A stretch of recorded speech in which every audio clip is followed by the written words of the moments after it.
আসসালামু আলাইকুম। এখন শুনবেন সংবাদ শিরোনাম।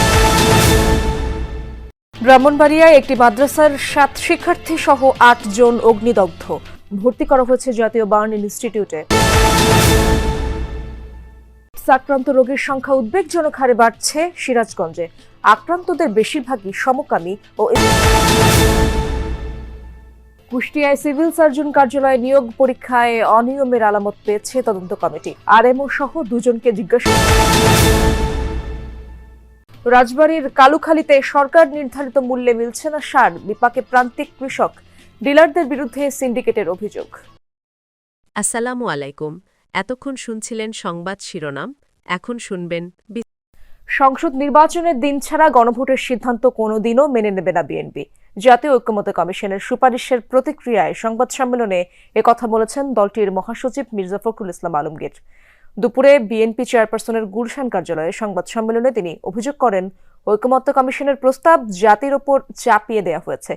জুলাই সনদ বাস্তবায়নের খসড়া আদেশ জারির এখতিয়ার সরকারের নেই।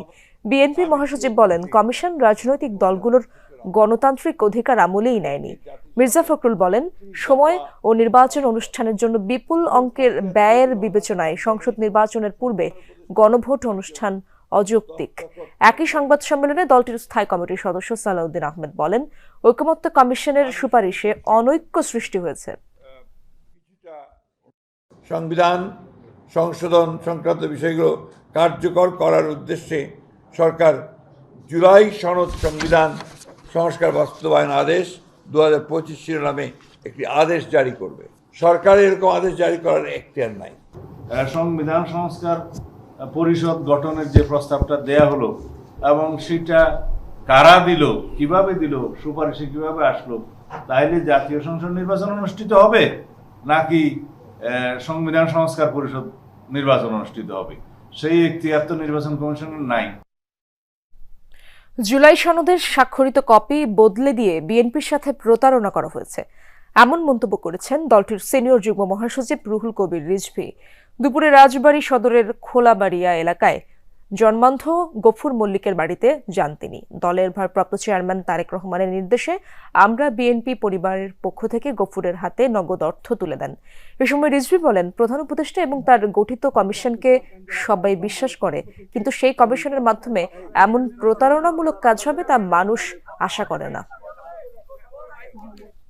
জুলাই জাতীয় সনদ 2025 স্বাক্ষর হলো।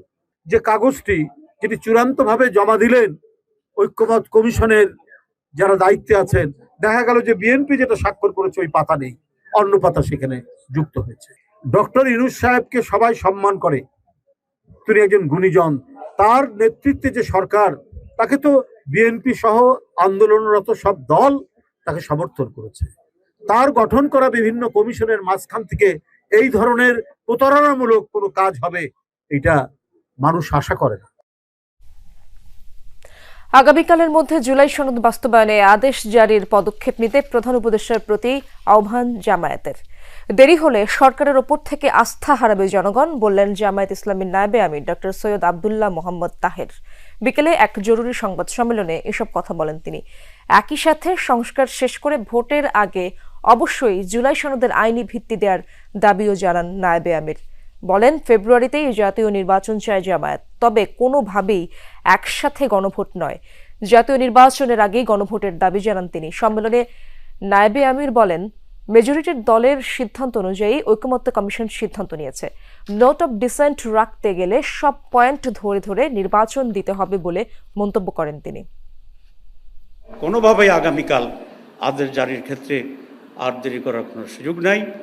যদি পরিকল্পিত হোক, অপরিকল্পিত হোক, বুঝে হোক, যে কারণে হোক, চাপে হোক, স্বাভাবিকভাবে হোক, এটা ডিলে করার কারণে আগে গণভোট করার সময় যদি সংকুচিত হতে থাকে, জাতীয় নির্বাচনে যেটাকে এফেক্ট করবে, এবং এরকম পরিস্থিতির জন্যে এই সরকারকে এবং যারা মাঠ গোলাটি করে একটা পরিস্থিতি তৈরি করছেন তাদেরকে এটার জন্য জাতির কাছে দায়ী থাকতে হবে।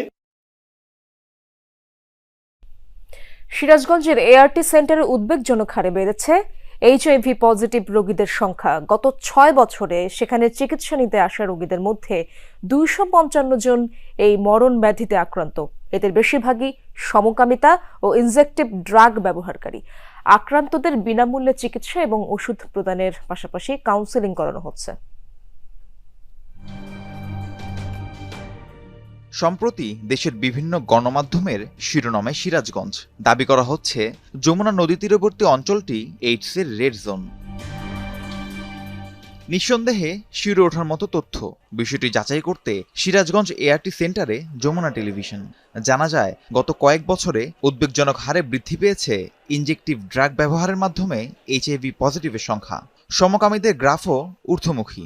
একটা ক্ষেত্রে হচ্ছে বেড়ে গেছে, সেটা হচ্ছে সমকামীদের মধ্যে। যে সমকামী বলতে হচ্ছে MSW, male having to sex with male, যারা এদের মধ্যে একটি এইচআইভির হারটা বেড়ে গেছে। এবার পাওয়া গেল আরেক তথ্য। এআরটি সেন্টারে গত 6 বছরে 10,600 জনের এইচআইভি টেস্ট করা হয়েছে, যাদের মধ্যে পজিটিভের সংখ্যা 255 জন। চিকিৎসকরা বলছেন, এই পরিসংখ্যান শুধু সিরাজগঞ্জবাসীদের নয়, এআরটি সেন্টারে পরীক্ষা করা হয়েছে পার্শ্ববর্তী আরও 8 জেলার রোগীদের। 2020 সাল থেকে 2025 সাল পর্যন্ত 10,600-র অধিক মানুষকে এইচআইভি টেস্ট করা হয়েছে। এর ভিতরে পজিটিভ এসেছে 255 জন, এবং এই 255 জন হচ্ছে সিরাজগঞ্জ জেলা সহ মোট 8টি জেলার চিত্র। রেড জোন ঘোষণা করতে হলে আমরা যে টেস্ট করব, সন্দেহভাজন যে রোগীগুলো আসবে, এই টেস্টের 5% অথবা তার চেয়ে বেশি হতে হবে। সেই হিসাবে এই পরিমাণ 0.5, মানে এটা অনেক কম। সেই হিসাবে আমরা এটাকে রেড জোন ঘোষণা করতে পারি না। চলতি বছরে জেলায় এইচআইভি পজিটিভের সংখ্যা 22 জন। সিভিল সার্জন জানালেন, এই মরণ ব্যাধি থেকে রক্ষায় প্রয়োজন সচেতনতার।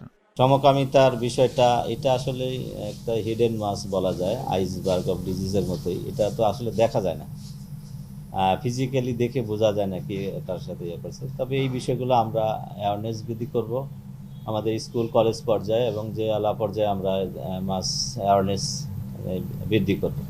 এইচআইভি পজিটিভ রোগীদের অনেকে চিকিৎসা নিচ্ছেন হাসপাতালে। বিনামূল্যে ওষুধ প্রদান, চিকিৎসা সেবার পাশাপাশি কাউন্সেলিং করা হচ্ছে তাদের। দিতে ওর ব্লাড আমার ভিতরে গেছে, আমার ব্লাড ওর ভিতরে গেছে, চাইতে এই যে এই রোগটা আক্রান্ত হয়ে গেছে আর কি। এই হাসপাতালে যে আসছি, এইচআইভি যে ওষুধগুলো দেয়, তাতে আমি সুস্থ আছি, ভালো আছি। ভয়ঙ্কর এই ব্যাধি রোধে সচেষ্ট জেলা মাদকদ্রব্য নিয়ন্ত্রণ অধিদপ্তর।